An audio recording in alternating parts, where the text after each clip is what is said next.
Alors aujourd'hui, je vais vous raconter une histoire de quelqu'un de très rusé. Rusé, c'est intéressant en fait, parce que quelquefois, quand on veut obtenir quelque chose, la force, c'est pas toujours très facile, et c'est pas toujours très utile. Mais par contre, la ruse, c'est pas mal.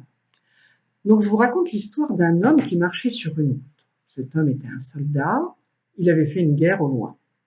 Moi, je pense que c'était au centre de l'Europe.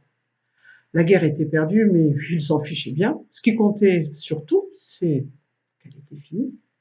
Et lui, il pouvait rentrer chez lui. Seulement, c'était loin. Il avait marché longtemps, il était fatigué, il avait froid, il avait faim. Le soir était déjà tombé. Puis, il a vu une petite lumière au loin. Alors, il s'est approché de la maison, il s'est mis devant la porte et il a chanté sa petite chanson. Ouvrez, ouvrez la porte, non, ce n'est pas le vent. Ouvrez, ouvrez la porte, c'est un homme passant. La porte s'est ouverte. C'était une vieille qui habitait là. Mais quand il a vu la grimace qu'elle a faite, il a compris qu'il était mal tombé. Elle a dit: Encore un. Mais qu'est-ce que vous croyez? On n'est pas riche ici dans le pays. Il n'y a déjà pas assez à manger pour les habitants, alors vous pensez. Donc, il a compris qu'il était mal tombé.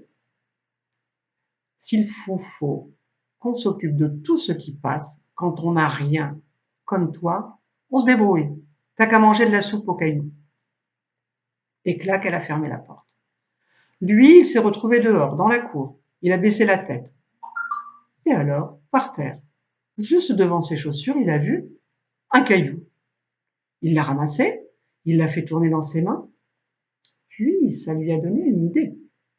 Il est retourné à la porte, il a frappé, et à travers la porte, il a dit: Permettez à un pauvre soldat qui revient de guerre d'avoir au moins une marmite avec un peu d'eau et une place sur le feu pour faire cuire son caillou.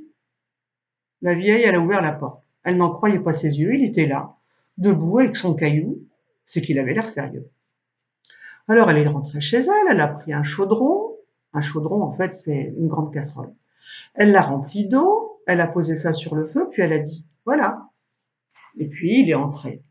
Il a soulevé son caillou et plouf, il l'a laissé tomber dans l'eau. Elle s'est assise à côté à le regarder. Elle n'était pas très rassurée, elle se disait: C'est un fou celui-là. Lui, il regardait son caillou. L'eau commençait à chanter. Puis il a vu bientôt des milliers et des milliers de petites bulles d'argent qui sortaient de sous le ventre de son caillou et qui montaient en se dandinant. Et lui, il respirait ça. Ah ah, ça t'étonne, hein, la vieille, il a dit. Tu ne croyais pas si bien dire tout à l'heure. Eh bien justement, la soupe aux cailloux, c'est une recette de chez nous. Il a pris une cuillère sur la table et il a commencé à tourner. Il a tourné, il a tourné, il a goûté, puis il a dit: Tiens, c'est vrai, ça je me rappelle. Chez moi, on disait: Il faut d'abord que l'eau accueille le caillou. C'est que c'est pas facile, ça, hein? Eh bien pour ça, chez nous, on a trouvé comment faire avec presque rien.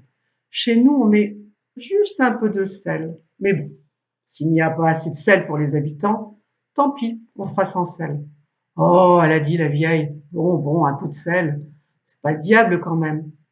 Elle s'est levée, elle est allée vers le mur, elle a pris un peu de sel, elle lui a donné, et lui, fou, il a jeté ça dans la marmite, et il a continué à tourner.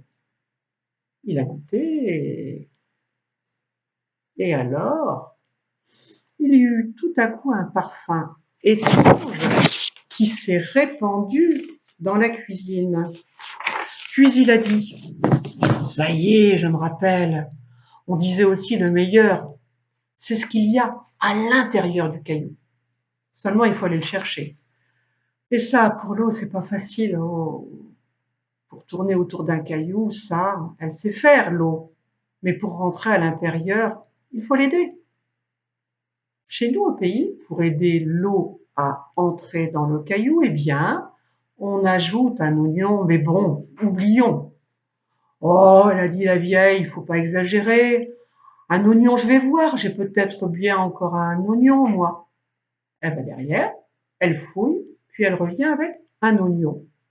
Il l'épluche, il le pique au bout de son couteau, puis il le fait tourner sur le feu, et une fois bien chaud, bien doré, il le prend dans sa main, et crap, crap, crap, il le coupe et le jette en pluie. Il a tourné, il a goûté, il a tourné, il a encore goûté, puis il s'est arrêté et a dit « C'est vrai, je me rappelle maintenant. On disait aussi que l'important, finalement, c'est la différence entre la pierre et l'eau. » C'est pas facile, ça, hein? C'est que ça se ressemble pas, ces deux choses-là, hein?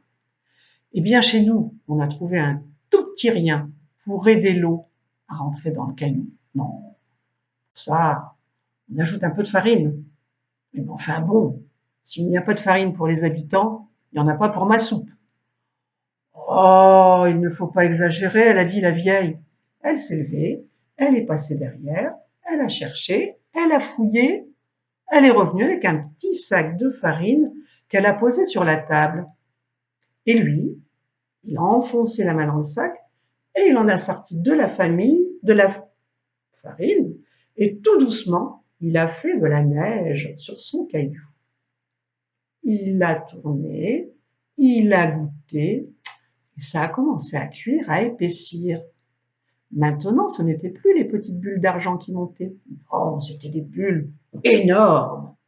Et quand elles arrivaient, elles éclataient à la surface. Plop, plop, plop. Il a goûté et il a dit « Je crois bien que c'est la meilleure des soupes aux cailloux que j'ai jamais réussi à faire. » Ah non, c'est vrai. Je me rappelle maintenant.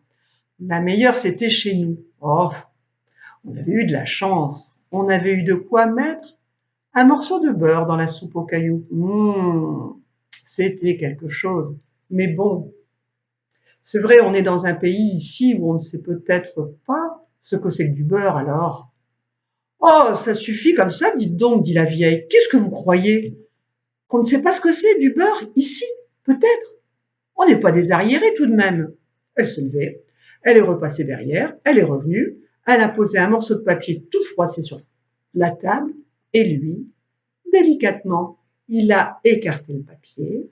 Au milieu, il y avait un tout petit morceau de beurre, tout perdu, tout pauvre. Il tremblait, il avait peur. Ils le regardaient tous les deux, ils se demandaient ce qu'on allait lui faire. Alors le soldat a ouvert son couteau, tac. Il a coupé le beurre en deux, tac. Il a tapé son couteau sur le bord de la marmite et le beurre, ploc. Il s'est retrouvé assis dans la soupe. Puis il a commencé à se sentir bien, le petit morceau de beurre, à laisser couler son gros ventre tout doré. Le soldat a tourné tout doucement, il a goûté et il a dit « Permettez à un pauvre soldat qui revient de guerre de partager sa soupe aux cailloux avec vous, madame, qui avez permis de la faire. Vous êtes mon invité. » Invité? Moi? Mais il faudrait pas se moquer du monde. Je suis quand même chez moi ici. Et puis c'est moi l'invité. Ça lui a fait tout drôle et ça lui a ramené un vieux sourire. Elle a cru qu'elle en aurait pleuré. Alors, toute ragaillardie, elle s'est levée. Elle a couru jusqu'à l'armoire et à chaque pas qu'elle faisait, elle gagnait des années. 60 ans, 50 ans, 40 ans, 30 ans, 20 ans, une jeune fille. Elle a sorti les bols, les cuillères, elle a tout posé sur la table et lui, il a posé la marmite au milieu, toute fumante. Ils se sont assis ensemble, les yeux dans les yeux. Eh bien, même si on vous dit un jour que les conteurs sont des menteurs, je ne vous mens pas. Ce soir-là, je vous assure, le soldat et la vieille ont mangé la meilleure des soupes aux cailloux de toute leur vie. Et depuis ce jour-là, dans ce pays-là, quand on frappe à une autre porte que la sienne, on a pris l'habitude de dire à travers le bois de la porte « Ouvrez !» et vous serez bien reçus. Voilà. Eh bien, écoutez, je vous propose de bien réfléchir sur cette histoire, parce qu'elle est pleine d'enseignements. À bientôt!